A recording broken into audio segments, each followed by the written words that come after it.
Are Hamas and its Iranian taskmasters deceiving the international community in this Hamas-Israel war in Gaza? We'll talk about October 7th, which started a month ago and continues today across the Middle East, not only in the Gaza theater.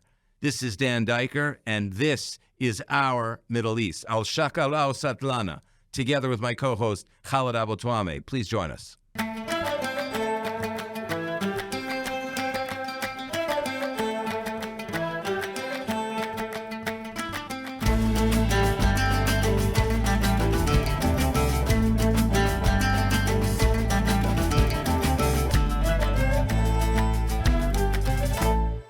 Khaled, it's great to be back again after a break of some time. We have a Middle East on fire, and what we want to talk about today is disinformation, deception, and moral clarity in the Hamas-ISIS-Iran war against the Jews and really against the whole Middle East, I would argue. Absolutely right, Dan. First of all, the whole massacre was the result of one big deception, but on the part of Hamas and on the part of Iran and all the sponsors of Hamas, all their patrons. Hamas managed to deceive Israel. They managed to deceive many other people, probably the Egyptians, by the way. I don't know about the Qataris, that they are interested in a ceasefire, that they're not really interested in an escalation with Israel, that they're not ready for another war with Israel, and that if you only allow them, more economic aid, and you increase the number of Palestinians who are allowed to work from Gaza, then they will maintain the quiet. So this is the deception that Hamas embarked on for the past, I would say, 3 or 4 years. Add to this the fact that they were not involved, or they chose not to get involved in the previous or in the last rounds of fighting, in the last wars between Israel and Gaza. I mean, they were sitting on the fence while Israel and Palestinian Islamic Jihad were exchanging gunfire. And back then, there was a lot of criticism against Hamas by Palestinians, asking them, why aren't you joining? Are you guys partners with Israel? Are you conspiring with Israel? Or are you conducting some kind of a behind-the-scenes deal with Israel or something like that? So, we have to admit that Hamas managed to deceive many people, especially Israel, since 2019, I would say, and until it exploded in our faces. So what worries me now is that Hamas is continuing with this deception. The campaign of disinformation, the campaign of lies by Hamas started only hours after the massacre, when Hamas leaders came out in public to tell us that, we did not commit atrocities, we did not rape, we did not kidnap innocent civilians, we did not murder women and children. It was the people. Musa Abu Marzouk, Hamas senior, said it yesterday to the BBC, and they actually are quoting him, and they're rebroadcasting, there are no women and children murdered. And then the BBC says, well, wait a second, your body cams on your Hamas and also Gazan public that joined this carnival of murder proves the fact that you were dismembering children and burning them in front of their families, in which he obviously stayed silent. You're right, Dan. I mean, he also said it hours after, or Khalid Mashal, I think it was, I can't remember which Hamas official, said it hours after the massacre, and they are repeating it. So what I'm saying is that the deception is continuing. The denial, there's a new trend now to deny or underestimate or belittle what happened. It's like, all the talk about 1,400 murdered, maybe that's exaggerated, and we're not sure about that.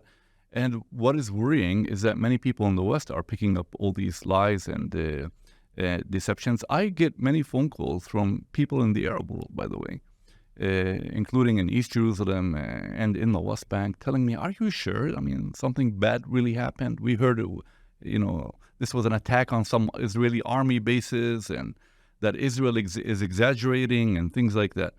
And you don't feel that there is a real attempt to counter this massive campaign of disinformation and deception that is spreading also to the campuses in the U.S.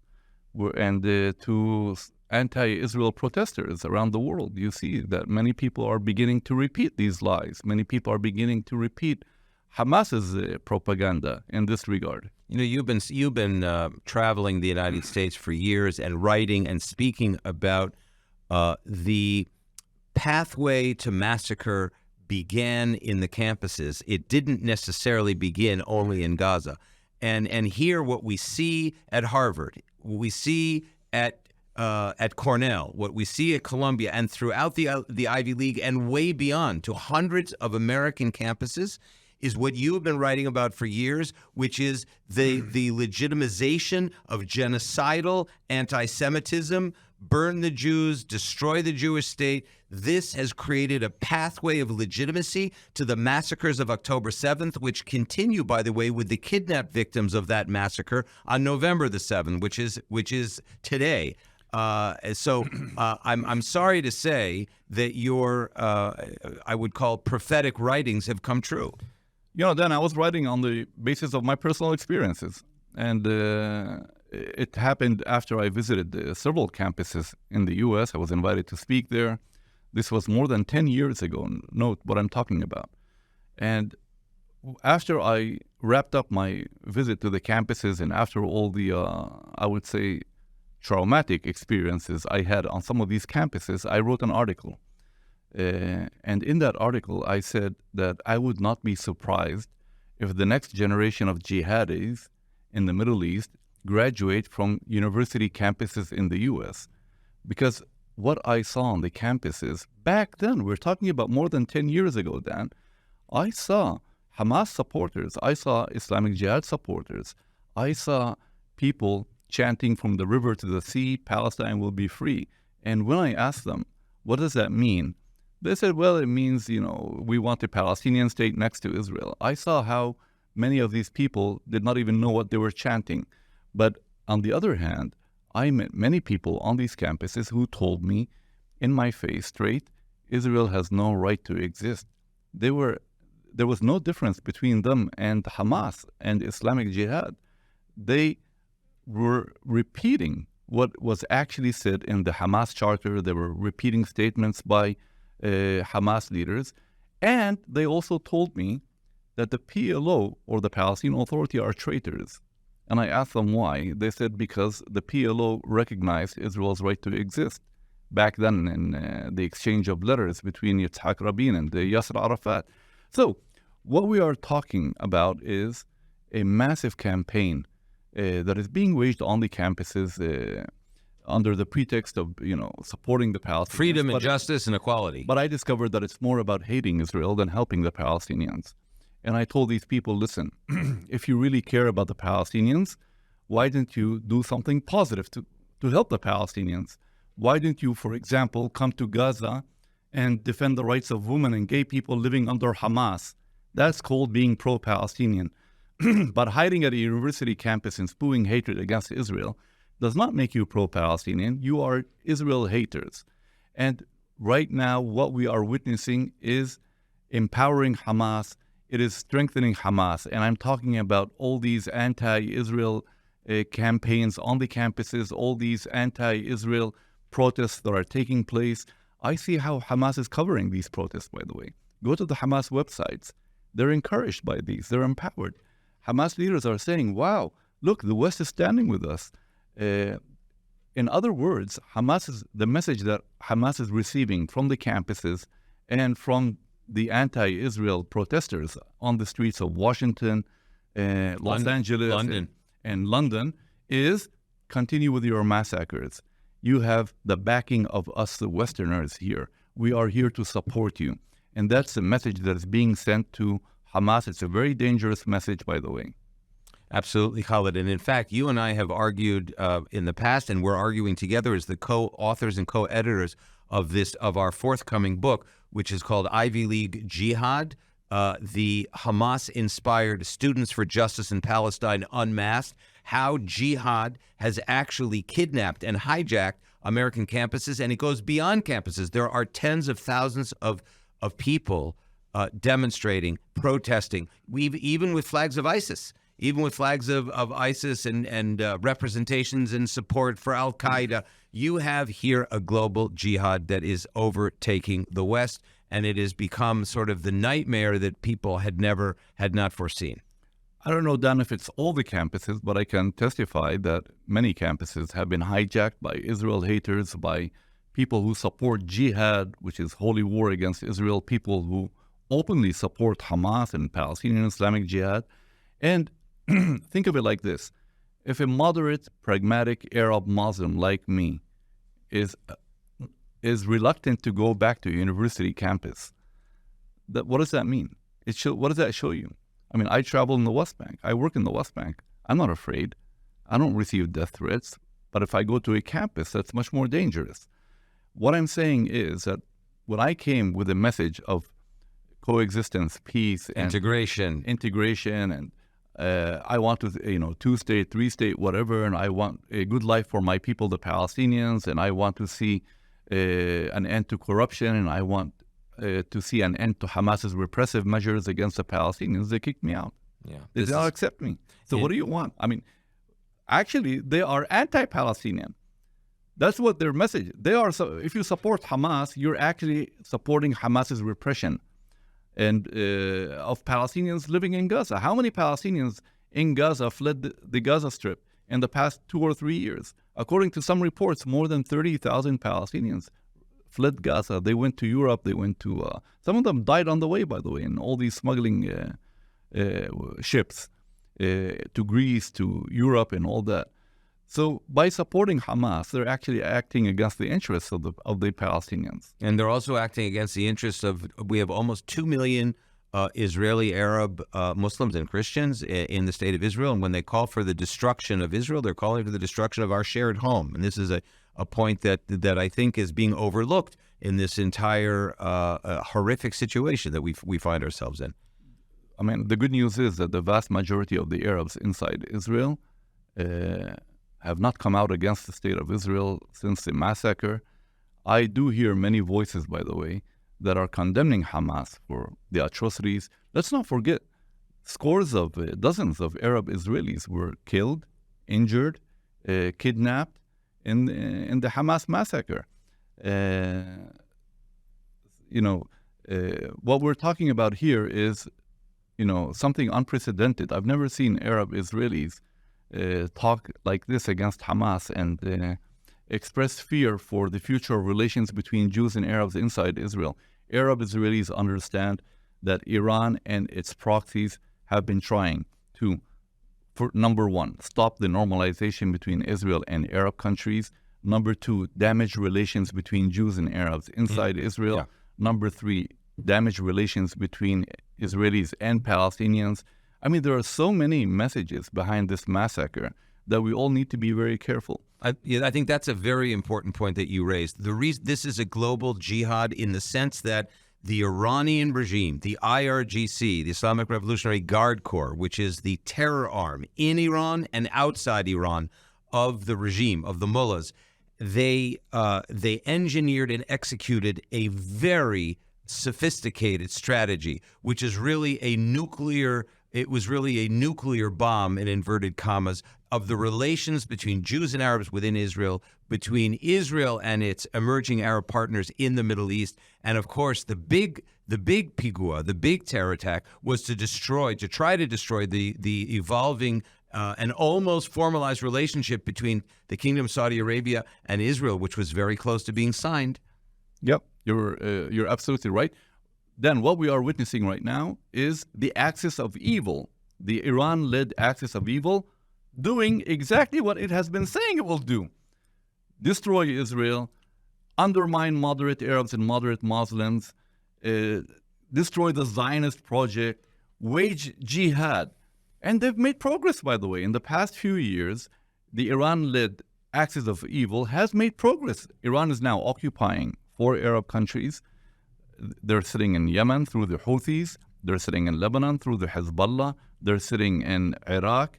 And they're sitting in Syria. And you know what? let's add to that Iran is also sitting in Gaza. So the axis of evil's scheme is working. So they see progress. They see that they're actually making progress. This is a battle between good and evil. And this is a time for moral clarity. If you're not on the side of the good people, you're supporting the evil people. And people have to understand that this is an existential threat to Israel. What is happening right now is an attempt by Iran and its proxies to eliminate Israel. They're saying it. How do we know it? They're saying it. They're saying this is our stated goal. And I've been listening to what Hamas leaders have been saying in the past week or 3 weeks, actually. And they're saying, look, what we did on October 7 marks the beginning of a process to eliminate the Zionist entity. In other words, we want to murder as many Jews as possible. We want to end this thing called Israel. We want to replace Israel with an Islamic state. Now, if we allow Hamas and Iran and Hezbollah to win, that will have very serious repercussions on, first of all, Israel's future in the Middle East. Number two, on the future of Israel's relations with the Arabs, with the Arab countries, and with the Arabs inside Israel and with the Palestinians. That's why there's no other alternative to eliminating Hamas. It will be good not only for Israel, it will be good for the Palestinians, it will be good for many Arabs, it will be good for the future of a peace process, and it will be good also for Westerners. If you allow Hamas and its allies to win today, this will bring more jihad against the West. The West is next, if not now, by the way. I think the West is right now. Yeah. In fact, because you have tens of thousands of people across Western cities advocating for the Hamas. And not only that, you have major media sounding like in their interviews with Israeli spokespeople, like their PR agencies for the Hamas, under the guise of human rights. What do we mean? They look at the body count. They look at the fact that many people thousands of people have been killed in Gaza, and that was Hamas's strategy. This is one of the only situations, I think, in modern warfare in which Hamas, which we have to say is an army and a state, and has all of the elements of a state, is actually harming with malice aforethought its own people, and then convincing the international media that Israel's counterterrorism operation on behalf of the free world is what's responsible for the massacre. So it's an inversion it's an inversion of legitimacy. It's perfect deception. It comes out of the schools of the former Soviet Union and the Nazi regime, and it's also Islamist warfare, classic Islamist warfare. Yes, I mean, we have a saying in Arabic, he beat me and cried, and he went before me and filed a complaint against me. It's called ضربني وبكى وسبقني واشتكى, which means Hamas attacked Israel. When Israel retaliated, Hamas started crying to the world, oh, look, I'm being beaten up, And the world is looking at it as if, it all started when Israel fired back. Now, no one, I hardly see people talking about the hostages. 250 hostages, children, babies, toddlers, old people. Nobody's talking about them. Unprecedented. What about the human rights of these people? We're talking, I can understand the hostages being soldiers. Where in the world do you have a situation where a terrorist organization is holding toddlers, 3-month or 9-month-old babies? And Holocaust survivors and disabled people and the women. It's insane. And what is insane is that the international community, or many in the international community, are not talking about this, but they prefer to talk about, what is happening inside Gaza right now. The Israeli bombardments and the Israeli military response to this. Now, again, of course, this is hypocrisy. It just shows double standards on the part of the international community. And it's time, for people to wake up and start talking about Hamas atrocities again. I want to hear people, and by the way, I do hear it from some Palestinians, but privately. They say, oh, look, we understand how, that Hamas is responsible. Hamas should not have initiated this. it was a big mistake, and look what Hamas has brought on the Palestinians in Gaza, another Nakba, another catastrophe and things like that. I would like to hear some talk like this from Arab countries also, from Arab leaders. Maybe in private they do say it, by the way.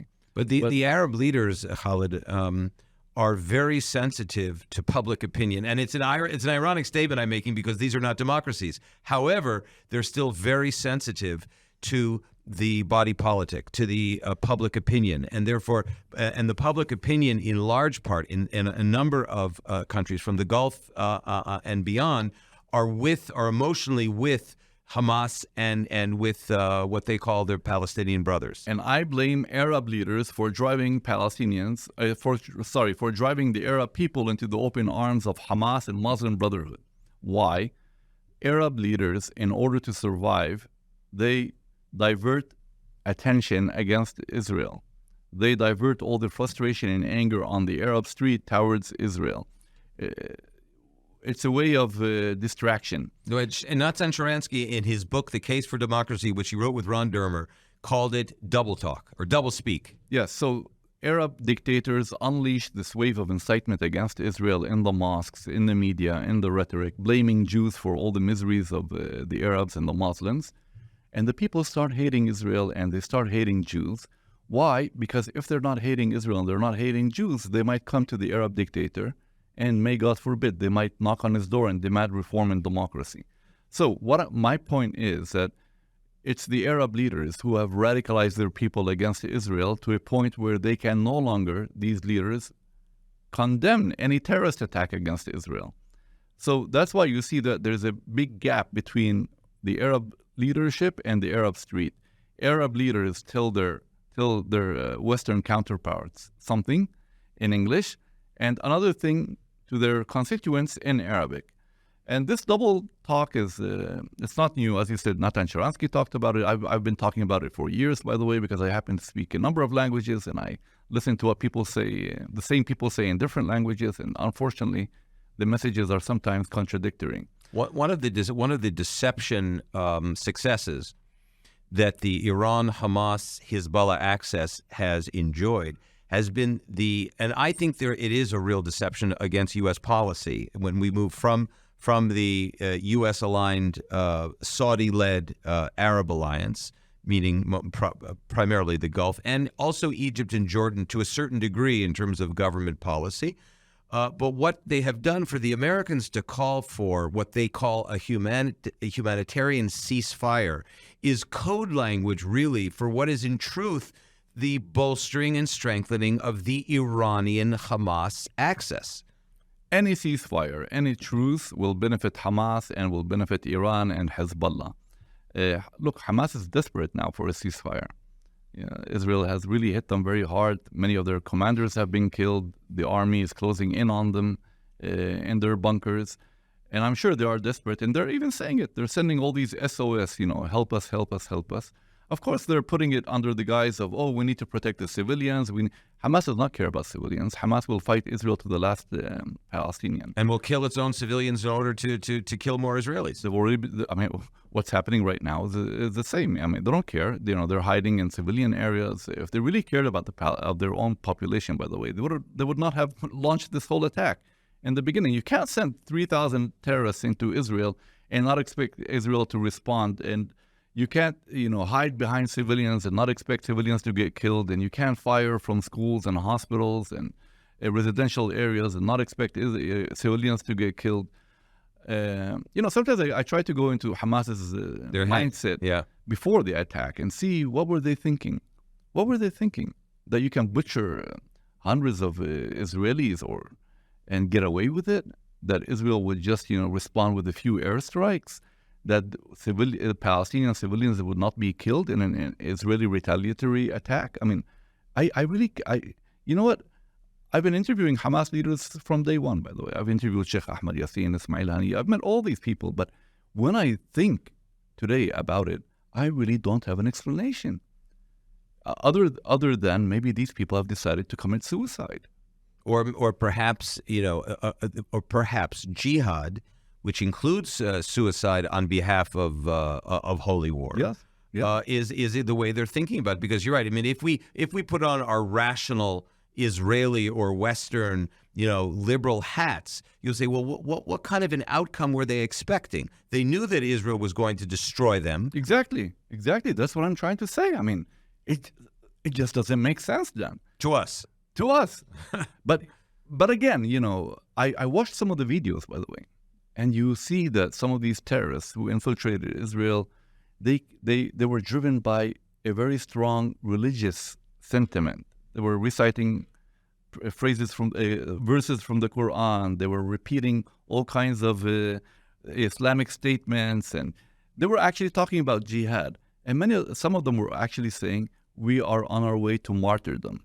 So maybe yes, Hamas and its leaders decided, let's commit suicide and let's take with us all the Palestinians in Gaza. What's interesting when we zoom out to the regional view, that number one, a few of the countries in the Arab world that have ambassadors in Israel have not pulled their ambassadors, and that is in contradistinction to the shameful behavior of South Africa, shameful, who pulled out their ambassadors. In fact, South Africa, which hosts Hamas activists by the thousands in Cape Town, and have based their post-apartheid reality on human rights and on equality, have now backed the most vicious, savage, barbaric, anti-South African principles of racial equality and freedom for all. This is just disgraceful behavior.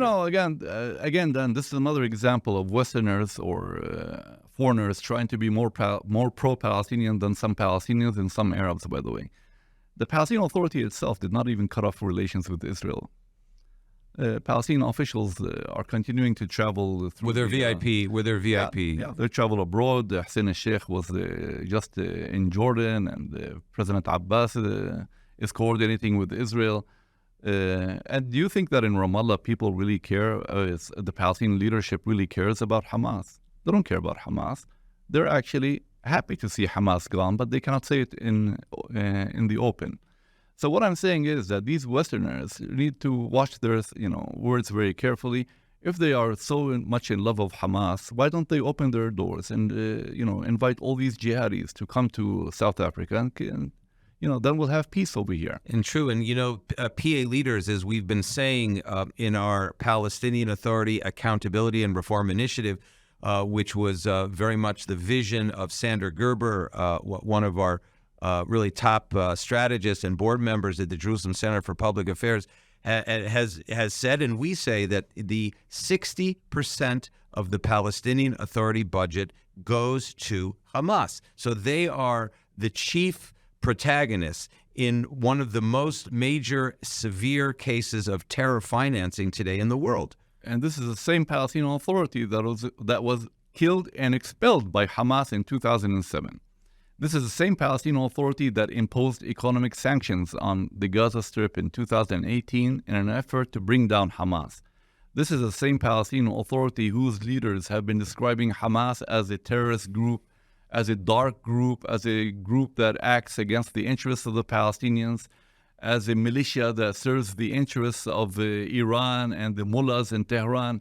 This is the same Palestinian Authority that allocates nearly 60% of its budget to the Gaza Strip that is controlled by Hamas. And by doing that, they're actually empowering Hamas. Let me remind you, Dan, that only in a few months ago, and I think in June, President Abbas was still trying to forge a unity government with Hamas, and he went to Cairo to meet with them. There was a meeting in Cairo of the Palestinian factions, and Hamas was there. Ismail Haniyeh was there, and he sat with them. And so the question is, will the Palestinian Authority continue with this double game?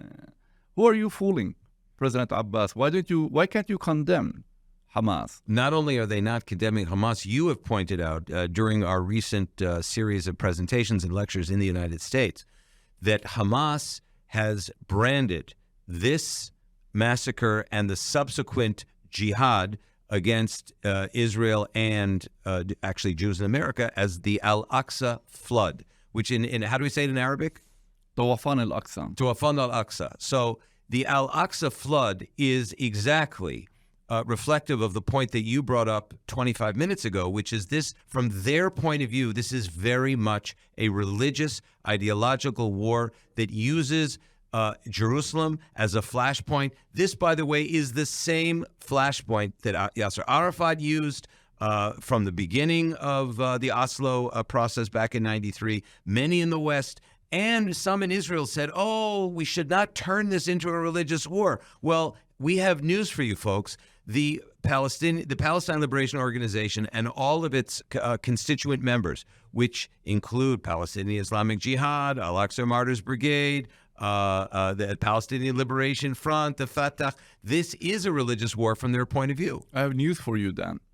If anyone turned this conflict into a religious conflict, it was first Yasser Arafat and later Mahmoud Abbas. And let me explain how. Yasser Arafat, you remember all those calls about we will march on Jerusalem, we will sacrifice millions on the way. That was remember how Yasser Arafat used to recite verses from the Quran and from the Hadith, talking about the steadfastness of the Muslims in Jerusalem and how they will resist all the oppressive forces and things like that. And do you remember when Yasser Arafat walked out of the Camp David summit in the year 2000, he tried to present himself as a hero who refused to give up any parts of the Al-Aqsa Mosque or the Temple Mount to the Jews.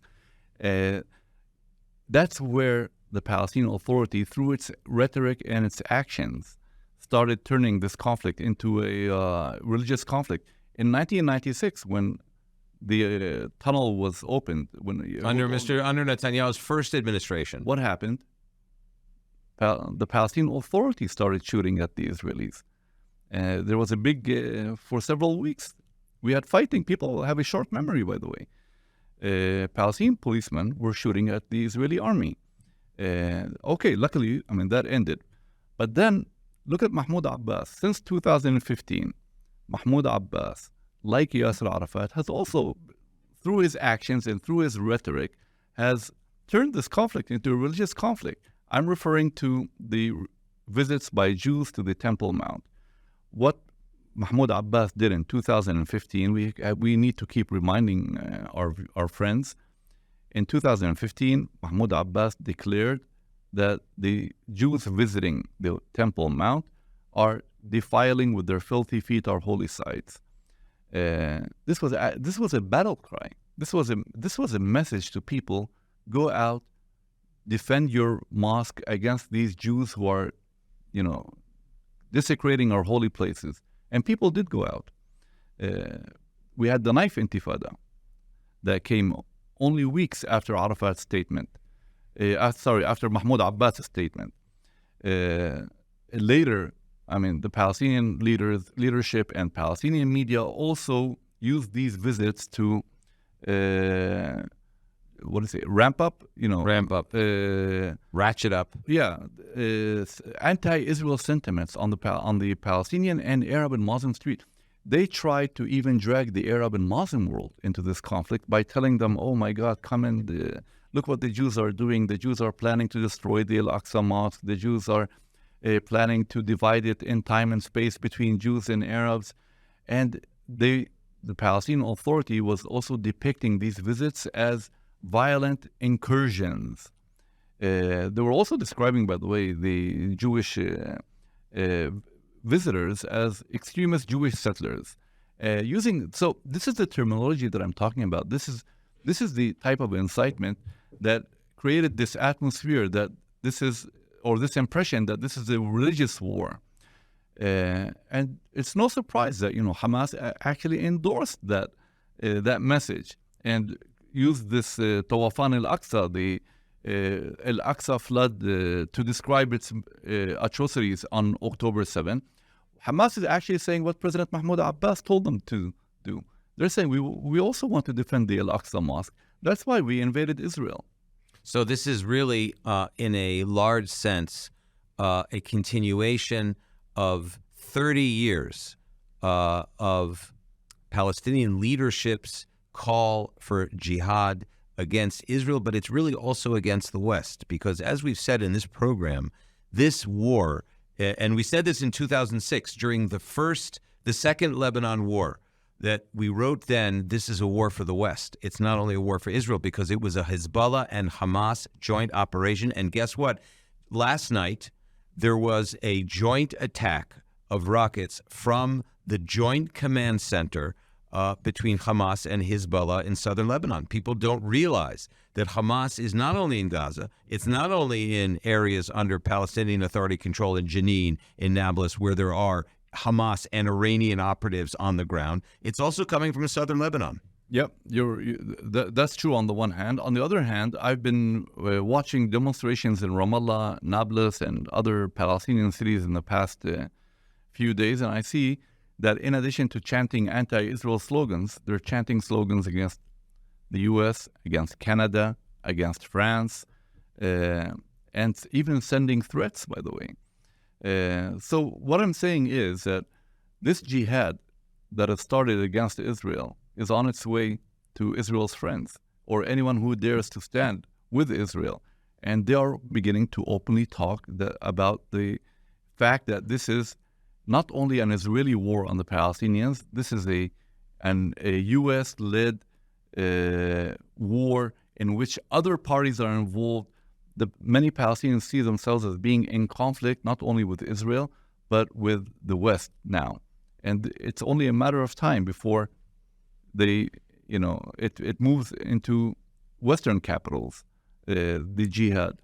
I mean, the actual jihad. The jihad of political violence and death and destruction. Look, I mean, those who are now talking, it's only a matter of time before they start acting. Well, here we had yesterday, there was a Jewish supporter in Southern California that was killed for holding up an Israeli flag. So that was an isolated incident, maybe. But I'm talking about the fear of terror attacks. Jewish targets, Jewish institutions being targeted, Jewish